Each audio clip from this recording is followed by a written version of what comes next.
जी विधायक जी, आज किस मामले को लेकर आज एसपी ऐसा है, मेरा आज एक सूत्रीय कार्यक्रम था। मैं जिलाधिकारी से भी मिला हूं और अपने सम्मानित पुलिस अधीक्षक से भी मिलकर के भी आ रहा हूं। मैं तो अभी जान ही नहीं पाया था कि गोदाम और दुकान शराब का क्या होता है। इसका अंतर मैं आज तक नहीं जानता था, लेकिन बाद में पता चला कि गोदाम दुकानों को शराब सप्लाई करता है। और मैं अपने को दुर्भाग्यशाली कहूँ कि क्या कहूँ, बैरिया विधानसभा क्षेत्र जहाँ तपस्वियों की धरती है, वहाँ पर चार गोदाम 75 वर्ष की आज़ादी के बाद पहला बार मैं सुना हूँ। मैं तो समझता था कि दुकान खोले हैं सब, लेकिन बाद में पता चला कि दुकान नहीं, ये गोदाम है।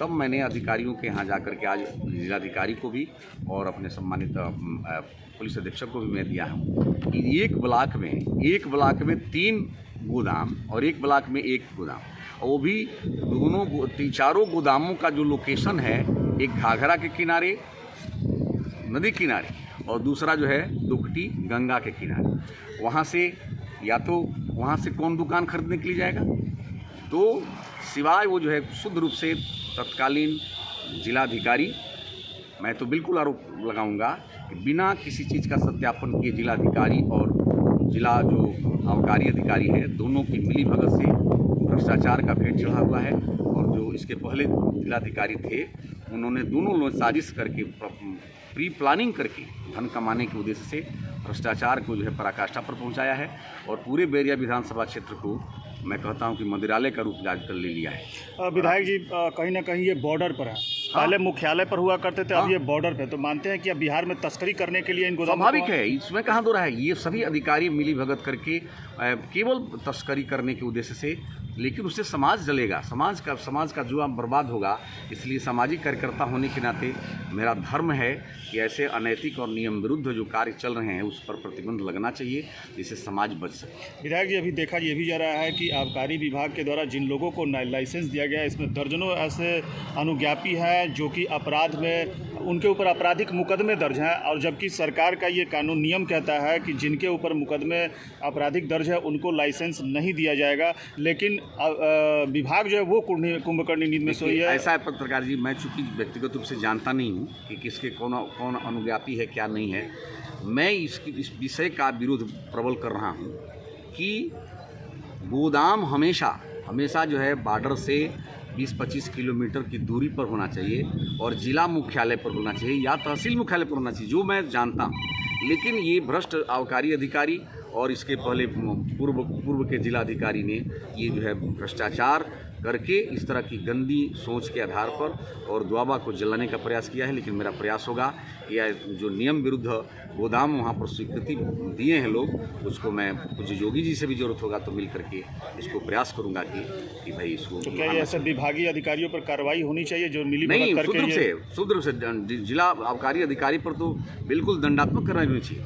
भाई नियम विरुद्ध कभी भी गंगा किनारे और घाघरा किनारे और गंगा किनारे गोदाम का क्या उचित है भाई। मैं तो चूंकि एक ऐसे परिवार से संबंधित हूँ कि हम लोग 7 पीढ़ी कभी नशा फुशा से संबंध नहीं रखती है, तो मैं समझ नहीं पाया कि दुकान और गोदाम में क्या अंतर है। विधायक जी, कहीं ऐसा तो नहीं है कि इसमें सफ़ेद पोश भी शामिल हो? देखिए, अब ये चूँकि मैं इसलिए नहीं कह सकता हूँ, लेकिन निश्चित रूप से कहीं ना कहीं से होगा, इसमें कोई दो राय नहीं है। भगवान कम से कम द्वाबा को बचावे। मैं तो वर्तमान जिलाधिकारी महोदय और सम्मानित पुलिस अधिकारी महोदय से भी निवेदन करने के लिए आज पत्र दे दिया हूं कि भाई नियम विरुद्ध यदि गोदाम चल रहा है गंगा किनारे और घाघरा किनारे, नरई वाली कार्रवाई बैरिया में होनी चाहिए। बिल्कुल होनी चाहिए। उससे भी बदतर स्थिति हो जाएगी महाराज। पता नहीं नरई में मैं नहीं जानता हूँ, लेकिन बैरिया में तो 75 वर्ष की आज़ादी के बाद गोदाम तो था ही नहीं।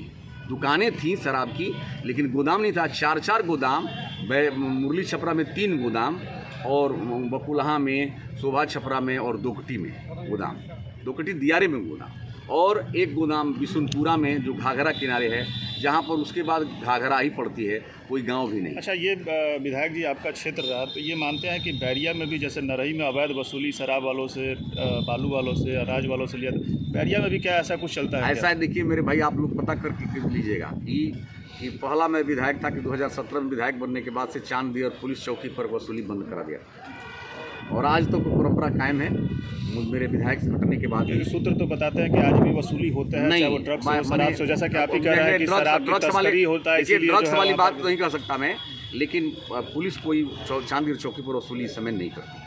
अब अन्य चीज़ें रात्रि में कोई क्या करता क्या है, कहना चाहेंगे इसके लिए मुख्यमंत्री से? मैं किस तरीके का माननीय यहाँ- मुख्यमंत्री से भी इसके लिए आग्रह करूंगा और सम्मानित जिलाधिकारी और अपने पुलिस अधीक्षक पर मुझे भरोसा है, दोनों हमारे कर्मठ और वो जो है बहुत जो है व्यक्तित्व के धनी लोग आए हुए हैं।